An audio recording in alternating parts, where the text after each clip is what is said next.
ਰੋਜ਼ਾਨਾ ਲੋਕਨਾਥ ਟੀਵੀ ਦੇਖ ਰਹੇ ਹੋ ਤੁਸੀਂ ਤੇ ਮੈਂ ਹਾਂ ਸੁਖਵਿੰਦਰ ਸਿੰਘ ਸਿੱਧੂ। ਪ੍ਰੋਗਰਾਮ ਦੇ ਵਿੱਚ ਗੱਲਬਾਤ ਕਰਾਂਗੇ ਕੁਝ ਵੱਡੀਆਂ ਤੇ ਅਹਿਮ ਖਬਰਾਂ ਤੇ। ਸਭ ਤੋਂ ਪਹਿਲਾਂ ਗੱਲਬਾਤ ਕਰਾਂਗੇ ਕਿ ਅੱਜ ਵਿਧਾਨ ਸਭਾ ਦੇ ਵਿੱਚ ਜਿਹੜੀ ਕਾਰਵਾਈ ਹੋਈ ਹੈ, ਕਿਸ ਤਰੀਕੇ ਦੀ ਕਾਰਵਾਈ ਰਹੀ, ਉਹਦੇ ਤੇ ਗੱਲਬਾਤ ਕਰਾਂਗੇ। ਤੇ ਖਾਸ ਤੌਰ ਤੇ ਜੋ ਡਰਾਮੇਬਾਜ਼ੀ ਸਿਆਸੀ ਪਾਰਟੀਆਂ ਦੇ ਵੱਲੋਂ ਕੀਤੀ ਗਈ ਹੈ, ਕੋਈ ਕਿਸੇ ਦੇ ਖਿਲਾਫ ਧਰਨਾ ਲਾ ਰਿਹਾ ਹੈ, ਕੋਈ ਕਿਸੇ ਦੇ ਖਿਲਾਫ ਧਰਨਾ ਲਾ ਰਿਹਾ ਤੇ ਲੋਕਾਂ ਨੂੰ ਬੇਵਕੂਫ ਸਾਰੇ ਬਣਾ ਰਹੇ ਨੇ। ਤਾਂ ਉਸ ਤੋਂ ਬਾਅਦ ਗੱਲਬਾਤ ਕਰਾਂਗੇ ਕਿ ਹੁਣ ਕੈਪਟਨ ਅਮਰਿੰਦਰ ਸਿੰਘ ਨੂੰ ਵੱਡੀ ਤਾਕਤ ਮਿਲੀ ਹੈ। ਤਾਕਤ ਇਸ ਲਈ ਕਹਿ ਰਹੇ ਹਾਂ ਕਿਉਂਕਿ ਪ੍ਰਸ਼ਾਂਤ ਕਿਸ਼ੋਰ ਜੋ ਪਿਛਲੀ ਕੈਪਟਨ ਸਰਕਾਰ ਬਣਾਉਣ ਦੇ ਵਿੱਚ ਕਾਫੀ ਵੱਡਾ ਯੋਗਦਾਨ ਨਿਭਾ ਚੁੱਕੇ ਨੇ, ਇੱਕ ਵਾਰ ਫਿਰ ਤੋਂ ਉਹ ਕੈਪਟਨ ਅਮਰਿੰਦਰ ਸਿੰਘ ਦੇ ਨਾਲ ਜੁੜੇ ਨੇ। ਉਸ ਤੋਂ ਬਾਅਦ ਗੱਲਬਾਤ ਕਰਾਂਗੇ ਕਿ ਰਾਮ ਰਹੀਮ ਨੇ ਕਿਸਾਨ ਅੰਦੋਲਨ ਦੇ ਉੱਪਰ ਸਰਕਾਰ ਨੂੰ ਅਤੇ ਕਿਸਾਨਾਂ ਨੂੰ ਇੱਕ ਚਿੱਠੀ ਲਿਖੀ ਹੈ, ਕਿ ਕੁਝ ਉਹਦੇ ਵਿੱਚ ਕਿਹਾ ਹੈ, ਉਹਦੇ ਬਾਰੇ ਗੱਲਬਾਤ ਕਰਾਂਗੇ। ਤੇ ਇਹਨਾਂ ਪੂਰੀਆਂ ਖਬਰਾਂ ਦੇ ਉੱਪਰ ਵਿਚਾਰ ਚਰਚਾ ਲਈ ਮੇਰੇ ਨਾਲ ਮੌਜੂਦ ਰਹਿਣਗੇ ਡਾਕਟਰ ਭੀਮਿੰਦਰ ਸਿੰਘ। ਸਭ ਤੋਂ ਪਹਿਲਾਂ ਉਹਨਾਂ ਨੂੰ ਸਵਾਗਤ ਕਰ ਲੈਂਦੇ ਹਾਂ। ਡਾਕਟਰ ਸਾਹਿਬ, ਸਵਾਗਤ ਹੈ ਰੋਜ਼ਾਨਾ ਲੋਕਨਾਥ। ਸ਼ੁਕਰੀਆ ਸੁਖਵਿੰਦਰ ਜੀ, ਮਿਹਰਬਾਨੀ, ਧੰਨਵਾਦ। ਸਭ ਤੋਂ ਪਹਿਲਾਂ ਗੱਲਬਾਤ ਕਰੀਏ ਜਿਹੜੀ ਵਿਧਾਨ ਸਭਾ ਦੀ ਅੱਜ ਕਾਰਵਾਈ ਚੱਲੀ ਹੈ। ਵਿਧਾਨ ਸਭਾ ਦੇ ਵਿੱਚ ਜੋ ਕੁਝ ਵੀ ਅੱਜ ਡਰਾਮੇਬਾਜ਼ੀ ਤੁਹਾਨੂੰ ਦੇਖਣ ਨੂੰ ਮਿਲੀ ਹੈ, ਚਾਹੇ ਉਹ ਬਾਹਰ ਹੋਵੇ ਚਾਹੇ ਉਹ ਅੰਦਰ ਹੋਵੇ, ਸਾਰੀਆਂ ਪਾਰਟੀਆਂ ਕੋਈ ਕਿਸੇ ਦੇ ਖਿਲਾਫ ਧਰਨਾ ਲਾਈ ਜਾਂਦੀ ਹੈ। ਆਮ ਆਦਮੀ ਪਾਰਟੀ ਦੀ ਅਕਾਲੀ ਦਲ ਕਾਂਗਰਸ ਨੂੰ ਘੇਰੀ ਜਾਂਦੀ ਹੈ, ਕਾਂਗਰਸ ਗਵਰਨਰ ਨੂੰ ਘੇਰੀ ਜਾਂਦਾ ਹੈ। ਤੇ ਕਿਵੇਂ ਦੇਖਦੇ ਹੋ ਕਾਰਵਾਈ? ਇੱਕ ਦੂਜੇ ਦੇ ਖਿਲਾਫ ਇਹ ਕਰੀ ਤਾਂ ਜ਼ਰੂਰ ਜਾਂਦੇ ਆ, ਪਰ ਲੋਕਾਂ ਨੂੰ ਤਾਂ ਬੇਵਕੂਫ ਬਣਾ ਰਹੇ ਆ ਨਾ। ਬਿਲਕੁਲ ਸੁਖਵਿੰਦਰ ਜੀ, ਜਿਹੜਾ ਵਿਧਾਨ ਸਭਾ ਸੈਸ਼ਨ ਹੁੰਦਾ ਹੈ ਉਹਦੇ ਉੱਤੇ ਲੱਖਾਂ ਰੁਪਈਆ ਲੋਕਾਂ ਦੇ ਜਿਹੜਾ ਟੈਕਸ ਹੈ ਉਹਦਾ ਖਰਚ ਹੁੰਦਾ। ਕੋਈ ਐਵੇਂ ਨਹੀਂ ਉਹ ਹੋ ਜਾਂਦਾ, ਉਹਦੇ ਉੱਤੇ ਪੈਸਾ ਖਰਚ ਹੁੰਦਾ ਹੈ। ਸਾਧਨ ਜਿਹੜੇ ਨੇ ਉਹ ਲਗਾਏ ਜਾਂਦੇ ਨੇ ਬਹੁਤ ਸਾਰੇ। ਤਾਂ ਹੀ ਕਿਤੇ ਜਾ ਕੇ ਜਿਹੜੀ ਹੈਗੀ ਹੈ ਲੋਕ ਇਹ ਤਵੱਕੋ ਕਰਦੇ ਆ ਇਹਨਾਂ ਕੋਲੋਂ ਕਿ ਕੋਈ ਸੀਰੀਅਸ ਬਹਿਸ ਜਿਹੜੀ ਹੈਗੀ ਹੈ ਪਿਛਲੇ 4 ਸਾਲਾਂ ਦੇ ਵਿੱਚ ਕਿਤੇ ਇਹ ਹੋਣਾ ਚਾਹੀਦਾ ਸੀਗਾ ਕਿ ਜੋ ਪਿਛਲੇ 4 ਸਾਲਾਂ ਦੀ ਕਾਰਗੁਜ਼ਾਰੀ ਰਹੀ ਆ ਕਾਂਗਰਸ ਦੀ ਜਾਂ ਕੈਪਟਨ ਸਰਕਾਰ ਦੀ, ਕਿਤੇ ਦਾ ਉਹਦੇ ਬਾਰੇ ਕੋਈ ਗੱਲ ਨਿਕਲ ਕੇ ਸਾਹਮਣੇ ਆਉਣੀ ਚਾਹੀਦੀ ਸੀ। ਪਰ ਇੱਥੇ ਅਸੀਂ ਦੇਖਿਆ ਕਿ ਕਿਵੇਂ ਜਿਵੇਂ ਤੁਸੀਂ ਇਸ਼ਾਰਾ ਕੀਤਾ ਹੈ ਕਿ ਵੱਖ-ਵੱਖ ਪਾਰਟੀਆਂ ਇੱਕ ਦੂਜੇ ਦੇ ਖਿਲਾਫ ਜਿਹੜੇ ਹੈਗਾ ਲੋਕਾਂ ਨੂੰ ਬੁੱਧੂ ਬਣਾਉਣ 'ਚ ਲੱਗੀਆਂ ਰਹੀਆਂ। ਉਹਦੇ ਵਿੱਚ ਵੱਡੀ ਗੱਲ ਇਹ ਹੋ ਗਈ, ਕਾਂਗਰਸ ਨੇ ਕਿਹਾ ਕਿ ਕਿਉਂਕਿ ਗਵਰਨਰ ਸਾਹਿਬ ਜਿਹੜੇ ਨੇ ਅਸੀਂ ਉਹਨਾਂ ਦੇ ਖਿਲਾਫ ਅਸੀਂ ਧਰਨਾ ਲਾਵਾਂਗੇ। ਇਸੇ ਤਰ੍ਹਾਂ ਅਕਾਲੀ ਦਲ ਜਿਹੜਾ ਸੀਗਾ ਉਹਨਾਂ ਨੇ ਕਿਹਾ ਕਿ ਸਾਨੂੰ ਕੈਪਟਨ ਸਾਹਿਬ ਜਵਾਬ ਦੇਣ, ਪੰਜਾਬ ਜਵਾਬ ਮੰਗਦਾ ਹੈ। ਇਸੇ ਤਰ੍ਹਾਂ ਆਮ ਆਦਮੀ ਪਾਰਟੀ ਜਿਹੜੀ ਹੈਗਾ ਇੱਕ ਦੂਜੇ ਨੂੰ ਘੇਰੀ ਜਾਂਦੇ ਹੈ। ਇਸ ਤਾਂ ਆਪਾਂ ਨੂੰ ਇਹ ਲੱਗ ਰਿਹਾ ਕਿ ਜਿਹੜੀਆਂ ਇੱਦਾਂ ਦੀਆਂ ਪਾਰਟੀਆਂ ਜਦੋਂ ਗੱਲਾਂ ਕਰਦੀਆਂ ਨੇ ਤਾਂ ਲਾਜ਼ਮੀ ਤੌਰ 'ਤੇ ਜਿਹੜਾ ਆਮ ਲੋਕ ਜਿਹੜੇ ਨੇ ਸਾਡੇ ਵਰਗੇ, ਉਹਨਾਂ ਦਾ ਇੱਕ ਸਵਾਲ ਪੁੱਛਣਾ ਕਿ ਜਾਇਜ਼ ਹੈ ਕਿ ਇਹਦੇ ਵਿੱਚੋਂ ਨਿਕਲਦਾ ਕੀ ਹੈ। ਇੱਦਾਂ ਦੀਆਂ ਲੋਕਾਂ ਨੂੰ ਜਦੋਂ ਤੁਸੀਂ ਬੁੱਧੂ ਬਣਾਉਂਦੇ ਹੋ ਤਾਂ ਇਹਦਾ ਮਤਲਬ ਇਹੀ ਹੈ ਕਿ ਲੋਕ ਜਿਹੜੇ ਨੇ ਉਹ ਉਹਨਾਂ ਨੂੰ ਇਹ ਸਮਝਦੇ ਨੇ ਕਿ ਸ਼ਾਇਦ ਇਹ ਇੱਦਾਂ ਹੀ ਸਾਨੂੰ ਜਿਹੜੇ ਨੇ ਵੋਟਾਂ ਪਾ ਦਿੰਦੇ ਨੇ ਅਤੇ ਉਹਨਾਂ ਨੂੰ ਬੁੱਧੂ ਬਣਾਇਆ ਜਾ ਸਕਦਾ ਹੈ। ਪਰ ਮੈਂ ਇੱਥੇ ਇਹ ਦੱਸਣਾ ਚਾਹੁੰਦਾ ਕਿ ਇਸ ਵੇਲੇ ਜਿਹੜਾ ਹੈਗਾ ਪੰਜਾਬ ਦਾ ਜਿਹੜਾ ਵੋਟਰ ਹੈ ਬਹੁਤ ਸਿਆਣਾ ਹੋ ਚੁੱਕਿਆ। 2022 ਨੇੜੇ ਹੈ ਔਰ ਕੈਪਟਨ ਸਾਹਿਬ ਦਾ ਆਖਰੀ ਬਜਟ ਹੈ ਇਹ ਕੈਪਟਨ ਸਰਕਾਰ ਦਾ।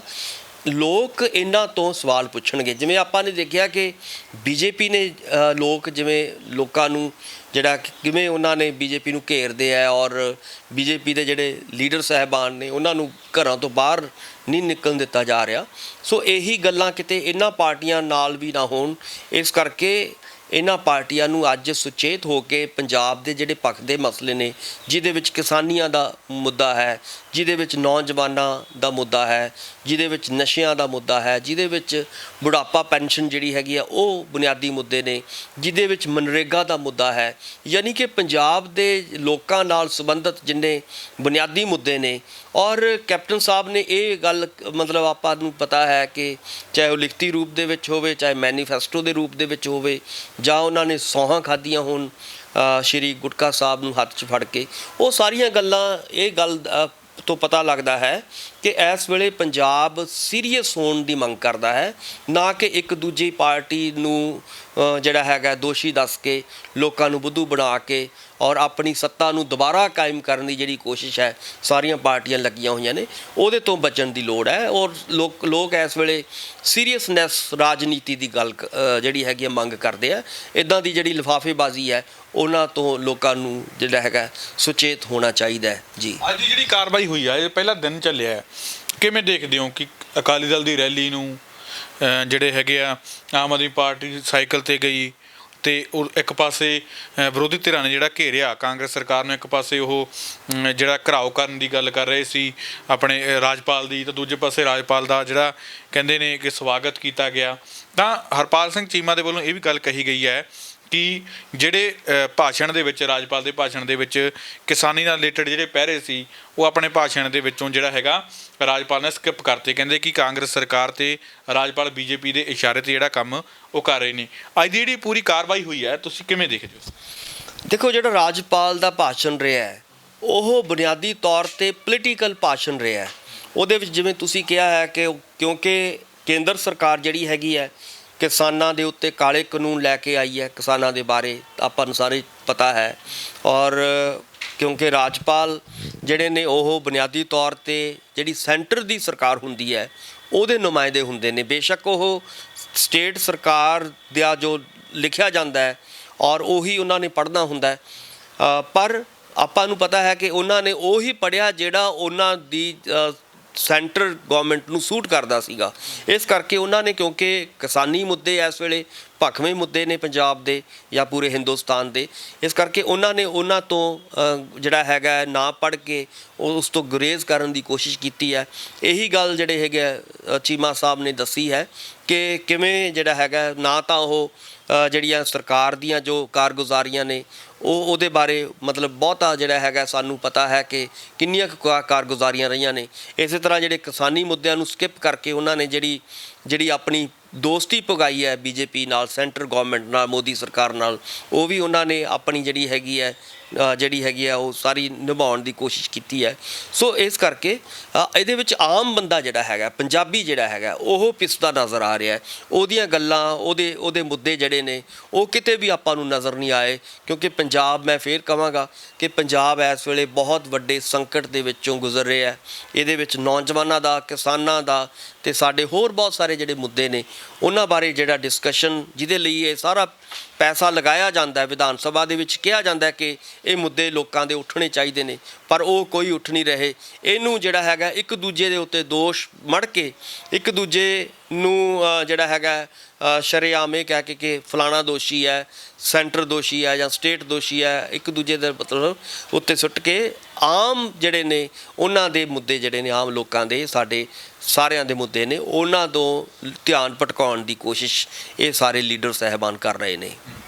ਹੁਣ ਦੂਜੀ ਖਬਰ ਦੀ ਜੇਕਰ ਗੱਲ ਕਰੀਏ ਕਿ ਕੈਪਟਨ ਅਮਰਿੰਦਰ ਸਿੰਘ ਦੇ ਪ੍ਰਿੰਸੀਪਲ ਐਡਵਾਈਜ਼ਰ ਦੀ ਜਿਹੜੀ ਕੁਰਸੀ ਹੈ ਉਹ ਮਿਲੀ ਆ ਪ੍ਰਸ਼ਾਂਤ ਕਿਸ਼ੋਰ ਨੂੰ।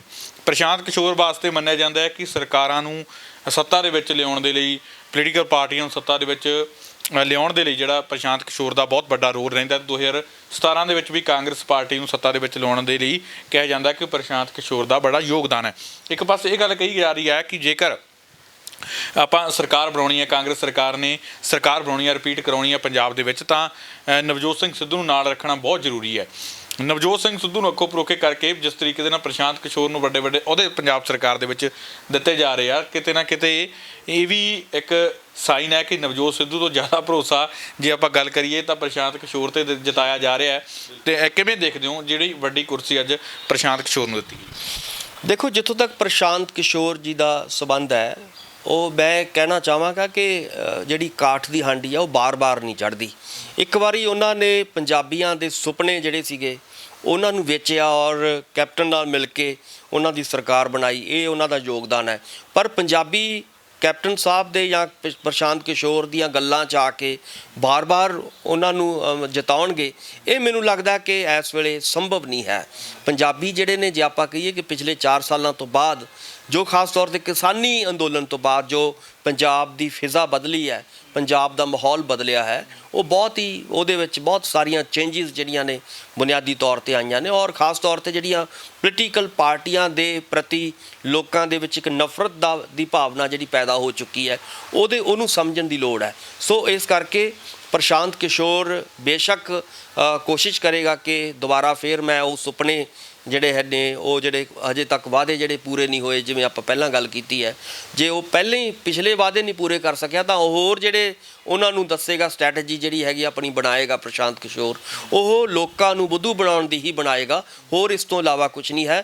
ਔਰ ਮੈਨੂੰ ਲੱਗਦਾ ਕਿ ਇਹਦਾ ਮਤਲਬ ਜੇ ਤੁਸੀਂ ਦੂਜਿਆਂ ਨੂੰ ਬਾਹਰੋਂ ਬੰਦੇ ਖਰੀਦ ਕੇ, ਬਾਹਰੋਂ ਬੰਦਿਆਂ ਨੂੰ ਪੈਸੇ ਦੇ ਕੇ ਇਦਾਂ ਦੇ ਕੰਮ ਕਰਾਓਗੇ, ਇਹਦਾ ਮਤਲਬ ਤੁਹਾਡੇ ਆਪਣਾ ਕੰਮ ਇੱਥੇ ਕੋਈ ਨਹੀਂ ਹੋਇਆ। ਕੈਪਟਨ ਸਾਹਿਬ ਦੀ ਇਹ ਨਾਕਾਮੀ ਕਹੀ ਜਾ ਸਕਦੀ ਹੈ ਕਿ ਉਹਨਾਂ ਨੂੰ ਪ੍ਰਸ਼ਾਂਤ ਕਿਸ਼ੋਰ ਵਰਗੇ ਬੰਦਿਆਂ ਦੀ ਜਿਹੜੀ ਹੈਗੀ ਪਹਿਲਾਂ ਵੀ ਲੋੜ ਪਈ ਤੇ ਅੱਜ ਵੀ ਲੋੜ ਪੈ ਰਹੀ ਹੈ।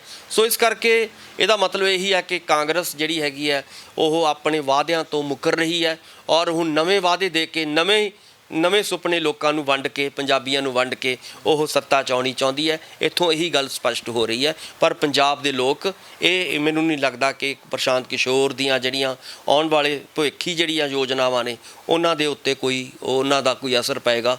ਇਹ ਸੰਭਵ ਨਹੀਂ ਹੈ ਅੱਜ ਦੀ ਡੇਟ ਦੇ ਵਿੱਚ। ਨਵਜੋਤ ਸਿੰਘ ਸਿੱਧੂ ਨੂੰ ਕਿਵੇਂ ਦੇਖਦੇ ਹੋ? ਨਵਜੋਤ ਸਿੰਘ ਸਿੱਧੂ ਵੀ ਅੱਜ ਜਿਹੜਾ ਹੈਗਾ 11 ਵਜੇ ਤੋਂ ਪਹਿਲਾਂ ਹੀ, 11 ਵਜੇ ਸੈਸ਼ਨ ਸ਼ੁਰੂ ਹੋਣਾ ਸੀ, 11 ਵਜੇ ਤੋਂ ਪਹਿਲਾਂ ਹੀ ਜਿਹੜਾ ਉੱਥੇ ਪਹੁੰਚ ਗਏ।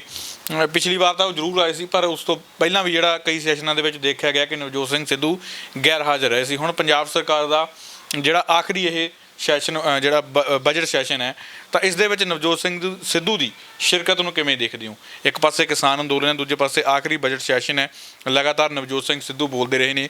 ਨਵਜੋਤ ਸਿੰਘ ਸਿੱਧੂ ਨੇ ਇੱਕ ਇਹ ਵੀ ਗੱਲ ਕੀਤੀ ਸੈਸ਼ਨ ਦੇ ਵਿੱਚ ਜਾਣ ਤੋਂ ਪਹਿਲਾਂ ਕਿ ਜਿਸ ਤਰੀਕੇ ਦੇ ਨਾਲ ਆਪਾਂ ਆਸ ਕਰ ਰਹੇ ਹਾਂ ਕੇਂਦਰ ਸਰਕਾਰ ਦੇ ਕੋਲੋਂ ਕਿ ਕੇਂਦਰ ਸਰਕਾਰ ਕੋਈ ਨਾ ਕੋਈ ਮਸਲਾ ਹੱਲ ਕਰਾਊਗੀ, ਪਰ ਮਸਲਾ ਹੱਲ ਕਰਾਉਣ ਦੀ ਉਹਦੇ ਤੋਂ ਆਪਾਂ ਨੂੰ ਆਸ ਨਹੀਂ ਰੱਖਣੀ ਚਾਹੀਦੀ, ਕਿਉਂਕਿ ਉਹ ਇੱਕ ਬਹੁਤ ਵੱਡੀ ਆਪ ਹੀ ਸਮੱਸਿਆ।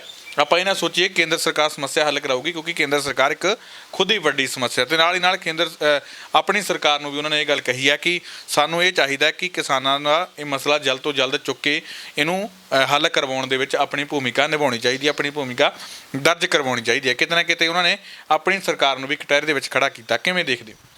ਦੇਖੋ, ਜਿੱਥੋਂ ਤੱਕ ਨਵਜੋਤ ਸਿੰਘ ਸਿੱਧੂ ਦਾ ਸਬੰਧ ਹੈ ਔਰ ਇਹ ਸਿੱਧੂ ਸਾਹਿਬ ਨੂੰ ਵੀ ਪਤਾ ਹੈ ਕਿ ਜਿੰਨੀ ਦੇਰ ਕੈਪਟਨ ਸਾਹਿਬ ਤੇ ਉਹਨਾਂ ਦੀ ਕੋਟਰੀ ਦਾ ਪੰਜਾਬ ਦੇ ਉੱਤੇ ਕਬਜ਼ਾ ਹੈ, ਉਹਨਾਂ ਦੀ ਰਾਜਨੀਤੀ ਜਿਹੜੀ ਹੈਗੀ ਹੈ ਉਹਦੇ ਉੱਤੇ ਉਹ ਇਸ ਵੇਲੇ ਉਹਨਾਂ ਦਾ ਕਬਜ਼ਾ ਕੀਤਾ ਹੋਇਆ ਹੈ, ਔਰ ਉਨੀ ਦੇਰ ਨਵਜੋਤ ਸਿੰਘ ਸਿੱਧੂ ਨੂੰ ਕੋਈ ਸਪੇਸ ਮਿਲੇਗੀ ਪੰਜਾਬ ਦੀ ਪੋਲਿਟਿਕਸ ਦੇ ਵਿੱਚ, ਕਾਂਗਰਸ ਵਿੱਚ ਰਹਿੰਦਿਆਂ, ਇਹ ਮੈਨੂੰ ਨਹੀਂ ਲੱਗਦਾ ਕਿ ਸੰਭਵ ਹੋ ਪਾਏਗਾ। ਅਗਲੇ ਸਾਲ ਦਾ ਜਿਹੜਾ ਹੁਣ ਲਾਸਟ ਈਅਰ ਹੈ, ਇਹਦੇ ਵਿੱਚ ਜਾਂ ਤਾਂ ਉਹਨਾਂ ਨੂੰ ਕੋਈ ਨਵਾਂ ਸਟੈਂਡ ਦੇਖੋ ਲੈਣਾ ਪਏਗਾ, ਜਾਂ ਫਿਰ ਉਹਨਾਂ ਨੂੰ ਚੁੱਪਚਾਪ ਕੈਪਟਨ ਸਾਹਿਬ ਦੀ ਜਿਹੜੀ ਅਧੀਨਗੀ ਹੈ, ਉਹਨਾਂ ਦੀ ਜਿਹੜੀ ਉਹਨਾਂ ਦੇ ਅੰਡਰ ਕੰਮ ਕਰਨ ਦੀ ਜਿਹੜੀ ਹੈਗੀ ਆ ਉਹ ਯੋਜਨਾ ਜਿਹੜੀ ਹੈ ਉਹ ਬਣਾਉਣੀ ਪਏਗੀ। ਇਸ ਕਰਕੇ ਜਿੰਨੀ ਦੇਰ ਕੈਪਟਨ ਸਾਹਿਬ ਦਾ 1 ਸਾਲ ਅਜੇ ਪਿਆ ਹੈ, ਉਨੀ ਦੇਰ ਕੋਈ ਸੰਭਾਵਨਾਵਾਂ ਨਵਜੋਤ ਸਿੰਘ ਸਿੱਧੂ ਨੂੰ ਕੋਈ ਇੱਥੇ ਸਪੇਸ ਮਿਲੇਗੀ ਜਾਂ ਉਹਨਾਂ ਨੂੰ ਅਹੁਦਾ ਆਪਣਾ ਜਿਹੜਾ ਪੁਰਾਣਾ ਹੈ ਉਹ ਬਹਾਲ ਹੋ ਜਾਏਗਾ, ਇਹਦੀਆਂ ਘੱਟ ਸੰਭਾਵਨਾਵਾਂ ਲੱਗਦੀਆਂ ਨੇ। ਇਹ ਨਵਜੋਤ ਸਿੰਘ ਸਿੱਧੂ ਨੂੰ ਵੀ ਪਤਾ ਹੈ। ਹੁਣ ਗੱਲ ਇਹ ਹੈ ਕਿ ਕੀ ਅਗਲਾ ਫਿਊਚਰ ਜਿਹੜਾ ਹੈਗਾ ਨਵਜੋਤ ਸਿੰਘ ਸਿੱਧੂ ਦਾ ਹੈ। ਆਪਾਂ ਨੂੰ ਪਤਾ ਹੈ ਕਿ ਉੱਤੇ ਜਿਹੜੀ ਸੈਂਟਰ ਲੈਵਲ ਦੀ ਲੀਡਰਸ਼ਿਪ ਹੈ ਇਸ ਵੇਲੇ ਕਾਂਗਰਸ ਦੀ, ਉਹਦੇ ਵਿੱਚ ਬੜੇ ਵੱਡੇ ਦੁਫਾੜ ਪੈ ਰਹੇ ਨੇ। ਆਪਾਂ ਨੂੰ ਪਤਾ ਹੈ ਕਿ G23 ਨਾਂ ਦੀ ਜਿਹੜੀ ਉਹਦੇ ਉੱਤੇ ਮੀਟਿੰਗਾਂ 23 ਬੰਦਿਆਂ ਨੇ ਰਲ ਕੇ ਜਿਹੜੀ ਸੈਂਟਰ ਦੀ ਲੀਡਰਸ਼ਿਪ ਹੈ ਉਹ ਲਗਾਤਾਰ ਮੀਟਿੰਗਾਂ ਕਰ ਰਹੀ ਹੈ, ਔਰ ਸੈਂਟਰ ਦੀ ਜਿਹੜੀ ਕਾਂਗਰਸ ਹੈ, ਪੰਜਾਬ, ਹਰਿਆਣਾ ਤੇ ਯੂਪੀ ਦੇ ਵਿੱਚ ਵੀ ਹੁਣ ਉਹਨਾਂ ਦੇ ਵੱਲੋਂ ਕੀਤੀ ਜਾ ਰਹੀ ਹੈ ਮੀਟਿੰਗ, ਤੇ ਚੂੜ ਹਿਲਾ ਸਕਦੀ ਹੈ ਕਾਂਗਰਸ ਦੀ। ਬਿਲਕੁਲ ਇਸ ਲਈ ਮੈਂ ਕਹਿਣਾ ਚਾਹੁੰਦਾ ਕਿ ਜੇ ਇੱਕ ਸੈਂਟਰ ਦੀ ਜਿਹੜੀ ਲੀਡਰਸ਼ਿਪ ਹੈ ਕਾਂਗਰਸ ਦੀ ਉਹ ਵੀ ਡਾਵਾਡੋਲ ਹੈ, ਤੇ ਜਿਹੜੀ ਸਟੇਟ ਦੀ ਹੈ ਉਹ ਕੈਪਟਨ ਸਾਹਿਬ ਨੇ ਕੰਟਰੋਲ ਕੀਤੀ ਹੋਈ ਹੈ। ਸੋ ਉਹਦੇ ਵਿੱਚ ਨਵਜੋਤ ਸਿੰਘ ਸਿੱਧੂ ਦਾ ਕੋਈ ਦਾਅ ਲੱਗੇਗਾ, ਕੋਈ ਉਹਨਾਂ ਨੂੰ ਕੋਈ ਵੱਡਾ ਅਹੁਦਾ ਮਿਲੇਗਾ, ਇਹਦੀਆਂ ਸੰਭਾਵਨਾਵਾਂ ਉਨੀਆਂ ਸਾਨੂੰ ਘਟਦੀਆਂ ਨੇ, ਕਿਉਂਕਿ ਆਪਾਂ ਨੂੰ ਪਤਾ ਹੈ ਕਿ ਜਿਹੜਾ ਰਾਹੁਲ ਔਰ ਪ੍ਰਿਯੰਕਾ ਗਾਂਧੀ ਨੇ ਉਹ ਲਗਾਤਾਰ ਬੈਕਫੁੱਟ 'ਤੇ ਜਾ ਰਹੇ ਨੇ। ਉਹਨਾਂ ਦੇ ਜਿਹੜੇ ਨੇ ਕੰਟਰੋਲ ਹੈ ਉਹਨਾਂ ਦਾ ਕਾਂਗਰਸ ਦੇ ਉੱਤੇ ਉਹ ਢਿੱਲਾ ਪੈਂਦਾ ਜਾ ਰਿਹਾ। ਇਸ ਕਰਕੇ ਜਿਉਂ-ਜਿਉਂ ਉਹ ਢਿੱਲੇ ਪੈਣਗੇ ਜਾਂ ਉਹਨਾਂ ਦਾ ਕੋਈ ਸੰਕਟ ਵਧੇਗਾ ਕਾਂਗਰਸ ਦਾ ਸੈਂਟਰ ਦੇ ਵਿੱਚ, ਤਿਉਂ ਜਿਹੜੀ ਹੈਗੀ ਹੈ ਨਵਜੋਤ ਸਿੰਘ ਸਿੱਧੂ ਦੀ ਪੋਜੀਸ਼ਨ ਪੰਜਾਬ ਦੇ ਵਿੱਚ ਉਹਦੇ ਉੱਤੇ ਵੀ ਸੱਟ ਵੱਜੇਗੀ। ਇਸ ਕਰਕੇ ਸਿੱਧੂ ਸਾਹਿਬ ਨੂੰ ਕੋਈ ਨਵਾਂ ਜਿਹੜਾ ਹੈਗਾ ਹੋਰ ਕੁਝ ਸੋਚਣ ਦੀ ਲੋੜ ਹੈ। ਇਹਦੇ ਵਿੱਚ ਐਸ ਕੋਟਰੀ ਦੇ ਵਿੱਚ, ਐਸ ਸਪੇਸ ਦੇ ਵਿੱਚ, ਐਸ ਸਿਨੈਰੀਓ ਦੇ ਵਿੱਚ ਨਵਜੋਤ ਸਿੰਘ ਸਿੱਧੂ ਦਾ ਇਹਦੇ ਵਿੱਚ ਦਾਲ ਗਲਣੀ ਸੰਭਵ ਜੀ ਲੱਗਦੀ ਹੈ ਮੈਨੂੰ ਫਿਲਹਾਲ। ਤਾਂ ਹੁਣ ਜੇਕਰ ਆਪਾਂ ਗੱਲਬਾਤ ਕਰੀਏ, ਕਾਫੀ ਅਹਿਮ ਖਬਰ ਹੈ, ਗੁਰਮੀਤ ਰਾਮ ਰਹੀਮ ਜਿਹੜਾ ਪਿਛਲੇ ਲੰਬੇ ਸਮੇਂ ਤੋਂ ਜੇਲ੍ਹ ਦੇ ਵਿੱਚ ਬੰਦ ਹੈ, ਹੁਣ ਉਹਨੇ ਇੱਕ ਚਿੱਠੀ ਲਿਖੀ ਹੈ ਕਿਸਾਨਾਂ ਦੇ ਨਾਮ ਤੇ ਜਿਹੜਾ ਹੈਗਾ ਕੇਂਦਰ ਸਰਕਾਰ ਦੇ ਨਾਮ। ਉਹਨਾਂ ਨੇ ਇਹ ਗੱਲ ਕਹੀ ਹੈ ਕਿ ਦੋਨੇ ਜਣੇ ਰਲ ਕੇ ਹੱਲ ਕੱਢੋ ਤੇ ਦੇਸ਼ ਨੂੰ ਵਿਕਾਸ ਵਾਲੇ ਪਾਸੇ ਨੂੰ ਲੈ ਕੇ ਚੱਲੂ। ਆਪਦੀ ਮਾਂ ਨੂੰ ਚਿੱਠੀ ਲਿਖੀ ਹੈ, ਉਹਨਾਂ ਨੇ ਕਿਹਾ ਕਿ ਮੈਂ ਜਲਦੀ ਬਾਹਰ ਆ ਕੇ ਤੇਰਾ ਇਲਾਜ ਕਰਾਊਂਗਾ, ਜਿਹੜੀ ਬਾਹਰ ਆਉਣ ਦੀ ਉਹਨਾਂ ਦੇ ਵੱਲੋਂ ਗੱਲ ਕੀਤੀ ਗਈ ਹੈ। ਕਿਵੇਂ ਦੇਖਦੇ ਹੋ ਜਿਹੜੀ ਇਹ ਰਾਮ ਰਹੀਮ ਦੀ ਚਿੱਠੀ ਆਈ ਹੈ? ਦੇਖੋ, ਰਾਮ ਰਹੀਮ ਇੱਕ ਐਸਾ ਸੰਤ ਹੈ ਜਿਹਨੂੰ ਕਿ ਹਰ ਸਰਕਾਰ, ਪਹਿਲਾਂ ਉਹ ਸਰਕਾਰਾਂ ਨੂੰ ਵੀ ਵਰਤਦਾ ਰਿਹਾ ਔਰ ਸਰਕਾਰ ਉਹਨਾਂ ਨੂੰ ਵਰਤਦੀ ਰਹੀ ਹੈ। ਇਸ ਕਰਕੇ ਇੱਕ ਦੂਜੇ ਨੂੰ ਵਰਤ ਕੇ ਇੱਥੋਂ ਤੱਕ ਪਹੁੰਚਿਆ। ਅੱਜ ਉਹ ਕਰੋੜਾਂ ਅਰਬਾਂ ਰੁਪਏ ਦੀ ਜਾਇਦਾਦ ਜਿਹੜਾ ਹੈਗਾ ਉਹ ਬਣਾ ਚੁੱਕਿਆ ਹੈ। ਕਿਵੇਂ ਉਹਦਾ ਜੀਵਨ ਕਿਸ ਤਰ੍ਹਾਂ ਦਾ ਰਿਹਾ ਉਹ ਸਾਰੇ ਆਪਾਂ ਜਾਣਦੇ ਹਾਂ। ਔਰ ਕਿਵੇਂ ਆਪਾਂ ਨੂੰ ਵੀ ਇਹ ਵੀ ਪਤਾ ਹੈ ਕਿ ਹਰਿਆਣੇ ਦੇ ਵਿੱਚ ਕਿਵੇਂ ਉਹ ਇੱਕ ਕਤਲ ਕੇਸ ਦੇ ਵਿੱਚ ਵੀ ਉਲਝਿਆ ਰਿਹਾ ਹੈ। ਔਰ ਇਸ ਤੋਂ ਇਲਾਵਾ ਹੋਰ ਬਹੁਤ ਸਾਰੀਆਂ ਜਿਹੜੀਆਂ ਉਹਦੀਆਂ ਗੱਲਾਂ ਨੇ ਉਹਦੇ ਬਾਰੇ ਆਪਾਂ ਸਾਰੇ ਜਾਣਦੇ ਹਾਂ ਕਿ ਉਹ ਜਿਹੜਾ ਹੈਗਾ ਉਹ ਜੇਲ੍ਹ ਦੇ ਵਿੱਚ ਹੈ। ਪਰ ਜਿਹੜੀ ਹੁਣ ਤੁਸੀਂ ਗੱਲ ਕਰ ਰਹੇ ਹੋ ਕਿ ਚਿੱਠੀ ਮੈਨੂੰ ਨਹੀਂ ਲੱਗਦਾ ਕੋਈ ਇਹਦਾ ਲੋਕਾਂ ਦੇ ਉੱਤੇ ਇਹਦਾ ਕੋਈ ਅਸਰ ਪਏਗਾ ਜਾਂ ਲੋਕ ਉਹਨਾਂ ਨੂੰ ਮੰਨਣਗੇ, ਕਿਉਂਕਿ ਜਿਹੜੇ ਲੋਕ ਨੇ ਇਸ ਵੇਲੇ ਜਿਹੜਾ ਚੇਤਨ ਵਰਗ ਹੈ, ਹਾਂ ਮੈਂ ਇਹ ਨਹੀਂ ਕਹਿੰਦਾ ਕਿ ਉਹਨਾਂ ਦੇ ਜਿਹੜੇ ਫੋਲੋਅਰਸ ਨੇ ਉਹ ਜ਼ਰੂਰ ਇਸ ਚਿੱਠੀ ਨੂੰ ਤੋਂ ਪ੍ਰਭਾਵਿਤ ਹੋ ਸਕਦੇ ਹੈ। ਇਸ ਚਿੱਠੀ ਤੋਂ ਪ੍ਰਭਾਵਿਤ ਹੋ ਕੇ ਜਿਹੜਾ ਹੈਗਾ ਉਹ ਇਹਨਾਂ ਨੂੰ ਮਹਿਸੂਸ ਹੋ ਸਕਦਾ ਕਿ ਸ਼ਾਇਦ ਹੁਣ ਸੱਚੀ ਮੁੱਚੀ ਉਹ ਬਾਹਰ ਆਉਣਗੇ। ਪਰ ਜਿੱਥੋਂ ਤੱਕ ਆਪਣਾ ਇਹਨਾਂ ਦੀ ਗੱਲ ਹੈ ਰਾਮ ਰਹੀਮ ਜੀ ਦੀ, ਉਹ ਹਜੇ ਤੱਕ ਉਹਨਾਂ ਨੂੰ ਕਿਉਂਕਿ ਬੇਲ ਕੋਈ ਨਹੀਂ ਮਿਲੀ, ਜ਼ਮਾਨਤ ਕੋਈ ਨਹੀਂ ਹੈ ਉਹਨਾਂ ਦੀ, ਸੋ ਇਸ ਕਰਕੇ ਹਜੇ ਲੰਬਾ ਸਮਾਂ ਉਹਨਾਂ ਨੂੰ ਜੇਲ੍ਹ 'ਚ ਰਹਿਣਾ ਪਏਗਾ। ਉਹ ਇੱਕ ਸੁਪਨੇ ਦੇਖ ਰਹੇ ਨੇ ਕਿ ਸ਼ਾਇਦ ਮੈਂ ਬਾਹਰ ਆ ਕੇ ਇੱਕ ਤਰ੍ਹਾਂ ਦਾ ਉਹ ਪ੍ਰੈਸ਼ਰ ਬਣਾਉਣ ਦੀ ਕੋਸ਼ਿਸ਼ ਕਰ ਰਹੇ ਨੇ, ਖਾਸ ਤੌਰ 'ਤੇ ਮੋਦੀ ਸਰਕਾਰ ਦੇ ਉੱਤੇ ਜਾਂ ਖੱਟੜ ਸਰਕਾਰ ਦੇ ਉੱਤੇ, ਕਿ ਸ਼ਾਇਦ ਇਸ ਪ੍ਰੈਸ਼ਰ ਦੇ ਨਾਲ, ਕਿਉਂਕਿ ਇਸ ਵੇਲੇ ਖੱਟੜ ਸਰਕਾਰ ਜਿਹੜੀ ਹੈਗੀ ਹਰਿਆਣੇ ਦੀ ਉਹ ਵੀ ਡਾਵਾਂਡੋਲ ਹੈ, ਉਹ ਵੀ ਜਿਹੜੀ ਉਹਦੀ ਸਥਿਤੀ ਕੋਈ ਬਹੁਤੀ ਵਧੀਆ ਨਹੀਂ ਹੈ। ਇਹਦਾ ਉਹ ਲਾਭ ਉਠਾਉਣਾ ਚਾਹੁੰਦੇ ਨੇ ਇਸ ਤਰ੍ਹਾਂ ਦੇ ਪ੍ਰੈਸ਼ਰ ਬਣਾ ਕੇ ਕਿ ਸ਼ਾਇਦ ਇਹਦੇ ਵਿੱਚੋਂ ਮੈਨੂੰ ਜ਼ਮਾਨਤ ਜਿਹੜੀ ਹੈ। ਕਿਸਾਨਾਂ ਦੇ ਹੱਕ ਦੇ ਵਿੱਚ ਗੱਲਬਾਤ ਕਹੀ, ਖਾਸ ਤੌਰ 'ਤੇ ਉਹਨਾਂ ਨੇ ਇਹ ਵੀ ਗੱਲਬਾਤ ਕਹੀ ਹੈ ਕਿ ਕਰੋਨਾ ਕਾਲ ਦੇ ਵਿੱਚ ਜਿਹੜਾ ਲੋਕਾਂ ਨੂੰ ਤੁਸੀਂ ਸਹਾਇਤਾ ਕਰੋ, ਲੋਕਾਂ ਨੂੰ ਰਾਸ਼ਨ ਵੀ ਵੰਡੋ। ਕਹਿੰਦੇ ਸਤਿਗੁਰ ਜੋ ਕਰਦੇ ਨੇ ਚੰਗਾ ਕਰਦੇ ਨੇ, ਉਹ ਕਰ ਵੀ ਠੀਕ ਰਹੇ ਨੇ। ਉਹਨੇ ਸਾਰੀਆਂ ਗੱਲਾਂ ਬਾਤਾਂ ਇਹਨੇ ਇੱਦਾਂ ਕਰਕੇ ਕਹਿਤੀਆਂ। ਕੀ ਅੰਦਾਜ਼ਾ ਲਗਾਇਆ ਜਾ ਸਕਦਾ? ਇਹ ਤਾਂ ਇੱਕ ਕਿਸਮ ਦਾ ਪ੍ਰੈਸ਼ਰ ਬਣਾ ਰਹੇ ਨਾ ਖੱਟਰ ਸਰਕਾਰ ਦੇ ਉੱਤੇ, ਕਿ ਉਹਨਾਂ ਨੂੰ ਲੱਗਦਾ ਕਿ ਖੱਟਰ ਸਰਕਾਰ ਇਸ ਵੇਲੇ ਬੜੀ ਨਾਜ਼ੁਕ ਦੌਰ ਦੇ ਵਿੱਚੋਂ ਗੁਜ਼ਰ ਰਹੀ ਹੈ। JJP ਜਿਹੜੀ ਹੈਗੀ ਆ ਲਗਾਤਾਰ ਉਹਦੇ ਜਿਹੜੇ MLA ਸਾਹਿਬਾਨ ਨੇ ਉਹ ਉਹਦੇ ਨੂੰ ਛੱਡਦੇ ਜਾ ਰਹੇ ਨੇ, ਔਰ ਲੋਕ ਜਿਹੜੇ ਨੇ ਕੌਨਸ਼ੀਅਸ ਹੋ ਰਹੇ ਨੇ, ਕਿਸਾਨ ਖਾਸ ਤੌਰ 'ਤੇ। ਇਸ ਕਰਕੇ ਕਿਸਾਨਾਂ ਨੂੰ ਨਾਲ ਲੈ ਕੇ, ਕਿਸਾਨਾਂ ਦੇ ਮੋਢੇ ਉੱਤੇ ਰੱਖ ਕੇ ਆਪਣੀ ਜਿਹੜੀ ਬੰਦੂਕ ਨੇ ਉਹ ਚਲਾਉਣੀ ਚਾਹੁੰਦੇ ਨੇ, ਆਪਣੇ ਜਿਹੜੇ ਉਹਨਾਂ ਦੇ ਇਰਾਦੇ ਨੇ ਉਹਨਾਂ ਨੂੰ ਪੂਰਾ ਕਰਨਾ ਚਾਹੁੰਦੇ ਨੇ, ਔਰ ਇੱਕ ਕਿਸਮ ਦਾ ਖੱਟਰ ਸਰਕਾਰ ਦੇ ਉੱਤੇ ਪ੍ਰੈਸ਼ਰ ਬਣਾ ਕੇ ਆਪਣੀ ਜ਼ਮਾਨਤ ਲਈ ਇੱਕ ਰਾਹ ਪੱਧਰਾ ਕਰਨ ਦੀ ਜਿਹੜੀ ਹੈਗੀ ਹੈ ਗੱਲ ਕਰ ਰਹੇ ਨੇ। ਇਹ ਚਿੱਠੀ ਦਾ ਇੱਕ ਬਹਾਨਾ ਹੈ। ਬੇਸਿਕਲੀ ਉਹ ਖੱਟਰ ਸਰਕਾਰ ਨੂੰ ਚੇਤਨ ਕਰਨਾ ਚਾਹੁੰਦੇ ਨੇ, ਕੌਨਸ਼ੀਅਸ ਕਰਨਾ ਚਾਹੁੰਦੇ ਨੇ ਕਿ ਜੇ ਤੁਸੀਂ ਮੈਨੂੰ ਨਹੀਂ ਛੱਡੋਗੇ ਤਾਂ ਮੈਂ ਜਿਹੜਾ ਹੈਗਾ ਹੁਣ ਮਤਲਬ ਕੁਝ ਵੀ ਜਿਹੜਾ ਹੈਗਾ ਅੱਗੇ ਹੋਰ ਕਰ ਸਕਦਾ ਹਾਂ। ਸੋ ਇੱਕ ਇਸ਼ਾਰਾ ਹੈ ਰਾਮ ਰਹੀਮ ਦਾ ਖੱਟਰ ਸਰਕਾਰ ਵੱਲ ਕਿ ਉਹਨਾਂ ਨੂੰ ਜਲਦੀ, ਉਹਨਾਂ ਦੀ ਵੀ ਸੁਣੀ ਜਾਏ, ਉਹਨਾਂ ਨੂੰ ਜਲਦੀ ਰਿਹਾ ਕੀਤਾ ਜਾ ਸਕੇ, ਤਾਂ ਕਿ ਹੁਣ ਜਿਹੜੇ ਆਉਣ ਵਾਲੇ ਸਮੇਂ ਦੀਆਂ ਜਿਹੜੀਆਂ ਚੋਣਾਂ ਹੋਣਗੀਆਂ ਉਹਨਾਂ ਦੇ ਵਿੱਚ ਉਹ ਕੋਈ ਨਾ ਕੋਈ ਕਿਹਦੀ ਮਦਦ ਕਰਦੇ ਨੇ ਹੁਣ ਸਮਾਂ ਦੱਸੇਗਾ। ਪਰ ਇਸ ਵੇਲੇ ਇੱਕ ਪ੍ਰੈਸ਼ਰ ਬਣਾਉਣ ਦੀ ਕੋਸ਼ਿਸ਼ ਜ਼ਰੂਰ ਕੀਤੀ ਹੈ ਉਹਨਾਂ ਨੇ। ਗੱਲਬਾਤ ਕਰਨ ਲਈ ਤੁਹਾਨੂੰ ਬਹੁਤ ਬਹੁਤ ਧੰਨਵਾਦ। ਮੈਂ ਅਖੀਰ 'ਚ ਇਹੀ ਗੱਲ ਕਹਾਂਗਾ ਕਿ ਆਓ ਆਪਾਂ ਕਿਸਾਨ ਜਿਹੜਾ ਇਸ ਵੇਲੇ ਲੜ ਰਿਹਾ ਹੈ ਬਹੁਤ ਮਹੱਤਵਪੂਰਨ ਲੜਾਈ, ਉਹਦੇ ਨਾਲ ਮੋਢਾ ਜੋੜ ਕੇ ਚੱਲੀਏ ਔਰ ਇਸ ਸੰਘਰਸ਼ ਨੂੰ, ਵੱਡੇ ਸੰਘਰਸ਼ ਨੂੰ ਜਿਹੜਾ ਇੱਕ ਅੰਤਰਰਾਸ਼ਟਰੀ ਸੰਘਰਸ਼ ਬਣ ਚੁੱਕਿਆ ਹੈ, ਇਹਨੂੰ ਕਾਮਯਾਬ ਕਰਨ ਦੇ ਵਿੱਚ ਆਪਣਾ ਰੋਲ ਅਦਾ ਕਰੀਏ। ਬਹੁਤ ਬਹੁਤ ਸ਼ੁਕਰੀਆ। ਤਾਂ ਇਸ ਸਨ ਡਾਕਟਰ ਭੀਮਿੰਦਰ ਸਿੰਘ, ਜਿਨ੍ਹਾਂ ਦੇ ਵੱਲੋਂ ਕੁਝ ਵੱਡੀਆਂ ਤੇ ਅਹਿਮ ਖਬਰਾਂ ਦੇ ਉੱਪਰ ਸਾਡੇ ਨਾਲ ਵਿਚਾਰ ਚਰਚਾ ਕੀਤੀ ਗਈ ਹੈ। ਉਮੀਦ ਕਰਦੇ ਹਾਂ ਕਿ ਭੀਮਿੰਦਰ ਸਿੰਘ ਹੋਣਾ ਦੇ ਵੱਲੋਂ ਕੀਤੇ ਗਏ ਵਿਚਾਰ ਤੁਹਾਨੂੰ ਜ਼ਰੂਰ ਪਸੰਦ ਆਏ ਹੋਣਗੇ। ਦੁਬਾਰਾ ਫਿਰ ਮਿਲਾਂਗੇ ਇਸ ਪ੍ਰੋਗਰਾਮ ਦੇ ਵਿੱਚ ਕੁਝ ਵੱਡੀਆਂ ਤੇ ਨਵੀਆਂ ਖਬਰਾਂ ਦੇ ਨਾਲ। ਤਦ ਤੱਕ ਲਈ ਦਿਓ ਇਜਾਜ਼ਤ। ਧੰਨਵਾਦ।